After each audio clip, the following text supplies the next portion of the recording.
everybody, this is Jeffrey at the Ballroom of Reno, and I today, even though we're talking about social dancing, all of my competitor dancers were always some of the best social dancers on the floor because they understood more things about their own body and how to dance on their own feet. So I wanted to share some tips with you. I won't get super duper detailed, but I'll talk as much as I can so it makes sense. So the first thing we're going to talk about is we're going to talk about posture, all right? Now, with our posture, the simplest form, if we just take our head, whether I'm a leader or follower, so it doesn't matter, I take my head and I pull it back.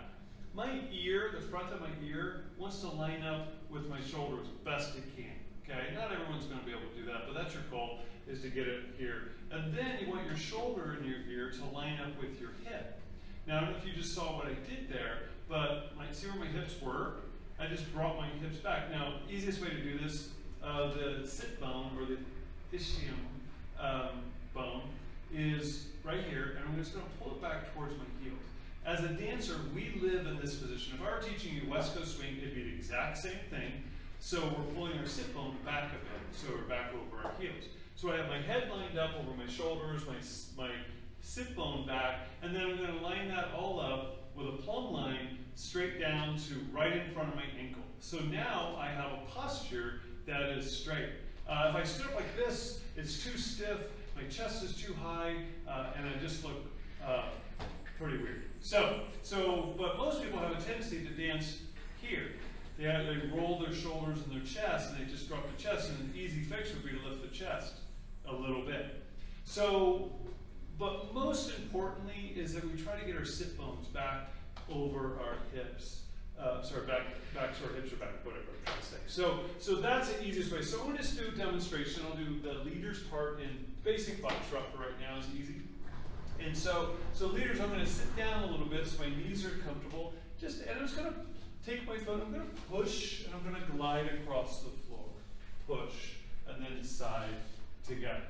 Okay? Now you'll notice I never once did this. I never once went here, here.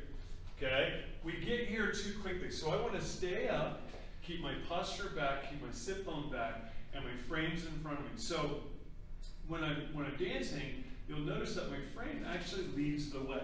So in the simplest form of your frame, we're talking about your frame, it's like pushing a grocery cart. I know that's a silly analogy maybe, but it's kind of what I learned when I was starting is like we send our hands forward in front of us when we push a cart. We're not going to go like this and like this. We're just going to push them, put them in front of you and just send the cart ahead of you. Well, we're doing the exact same thing because my follower needs to know I'm coming to her. So I'm just going to send my shoulders, just push my shoulders down a little bit and they just go forward and then I follow. I just follow my own hands. And so, and another way to say that is, what I heard was, I'm going to send my hands forward and I'm going to follow my hands. Okay, leaders? Now, followers, that's exactly the same for you. When you go forward, you're going to send your hands and you're going to follow your hands. There has to be room to go forward, so I need to send and clear some space. When you go away from your hands. So I send my hands forward, believe it or not. I send my hands forward and I move away from my hands. Now I never said I push my hands forward and I go backwards. I just said I just send my hands forward a little bit. You can see my shoulders just pushing down and I move away. So if I'm a follower, it's the exact same thing. So that's a simple tip that can help you give your partner a better connection. And what I'm going to find with the center is, I'll go forward so it's a little easier to see. Most of us stand with the hips forward anyways, but I'm going to sit a little bit so my knees are slightly bent. And so as I push, right here, I call it recalibration. Okay? I got that from one of my students. I recalibrate my entire body. So all of my blocks, if we talk about body blocks, I have a base, a body, and then the chest, and then the head. So I'm going to line those all up, and I'm going to step, and then I'm going to reline them up. Because the second you move, your blocks are offline. So I want to collect. All right? So that is a simple way to have better social dancing. And I will be teaching this with a student down the road, but I wanted to get this out for everybody. And understand that your body line has to be comfortable and line up everything up. So, all right, everybody, hope this makes sense to you and that it works for you. Practice a little bit. Just really simply practice by pulling your sit bone back and try walking. That's it. If you find that your sit bones are tucked underneath you, it's because that's probably how you walk all the time.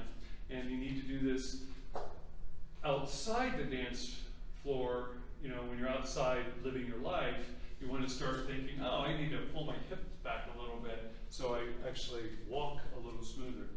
All right, so when you do that out there, you can bring that onto the dance floor, and it makes it really, really, really, really easy. All right, everybody, so as always, have a wonderful day and be a good human.